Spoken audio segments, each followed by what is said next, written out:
Hello and welcome to another episode of Wild of Africa. I'm Eric Njoka. This week we focus on the music and entertainment industry in the continent, which is now getting some attention and some global acclaim.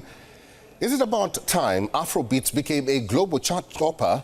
And what does the future hold for African artists? We'll talk about that shortly. Thank you very much for joining us. We start from West Africa, where Senegal is facing a crisis constitutionally. Senegal's parliament voted to delay the West African nation's presidential election until December 15th in a chaotic voting process that took place after opposition lawmakers were forcefully removed from the chambers as they debated President Macky Sall's early decision to delay the crucial election. Security forces stormed the legislative building and forcefully removed several opposition lawmakers who were trying to block the voting process on the unprecedented delay of the presidential election initially scheduled for February 25th. The adopted bill extends Sall's tenure, which was due to end on April 2nd, until a new election. Here's a report. I have signed decree of February 3rd, 2024, repealing decree of November 29, 2023, convening the electoral body. For my part, my solemn undertaking not to run in the presidential election remains unchanged. Convocation du corps électoral. It was this televised address to the nation that threw Senegal into disarray after President Macky Sall cancelled the relevant law due to electoral issues he warned would fuel disputes. With little more than 3 weeks to go before the vote, the unprecedented step of delaying the poll to an unspecified date pitches Senegal into the uncharted constitutional waters that some opposition and civil society groups said amounted to an institutional coup.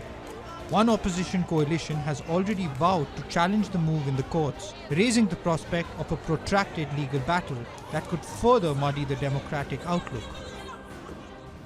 Ce pays qui était le chantre de la démocratie.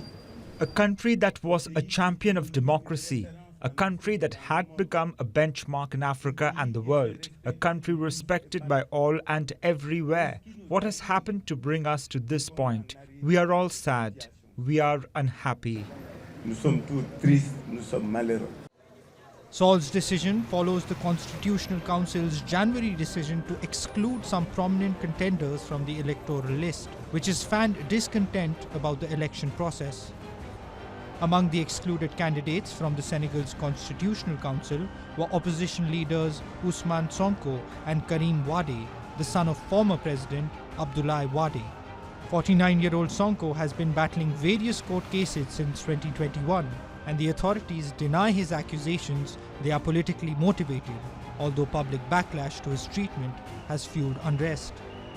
Karim Wade saw his hopes of running in the last presidential race scuppered by a corruption conviction. He has since received a presidential pardon but remains ineligible to run due to being a dual citizen when he submitted his candidacy. The capital Dhaka appeared calm after Sall's announcement, with no immediate sign of people taking to the streets in protest. Soon, protesters mainly drawn from the opposition took to the streets and caused a ruckus. Protesters and police clashed in the Senegalese capital Dhaka. Senegal's former Prime Minister Aminata Touré, now a leading opposition figure, was arrested. We are only defending ourselves. He meddles with the constitution, he meddles with the newspapers, he meddles with the population. He does everything he can to put us in a difficult position. I say it and I repeat it once again. We are not fighting for a simple cause, we are fighting for freedom. What happens next is unclear. Senegal has never before delayed a presidential vote. Its four largely peaceful transitions of power via the ballot box since independence from France in 1960 have built up its reputation for stability. According to the constitution, Sall's mandate ends on April 2nd, after which the President of Parliament should be in charge if the election has still not been held. Opposition candidate Khalifa Sall, no relation to Macky Sall, said he would refuse to recognize Sall as president after April 2nd and promised to mount a legal challenge against what he also called an institutional coup.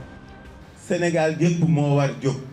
The whole of Senegal must rise up. All democratic political forces, all forces of civil society should unite to ensure that this project does not succeed. Pour que lii bañ antu. Senegalese voters were meant to choose a successor to President Sall. For the first time in Senegal's history, the incumbent was not on the ballot. His hand-picked successor, Prime Minister Amadou Ba, was among 20 candidates cleared to run. Bureau Report, WION World is One. WION is now available in your country. Download the app now and get all the news on the move.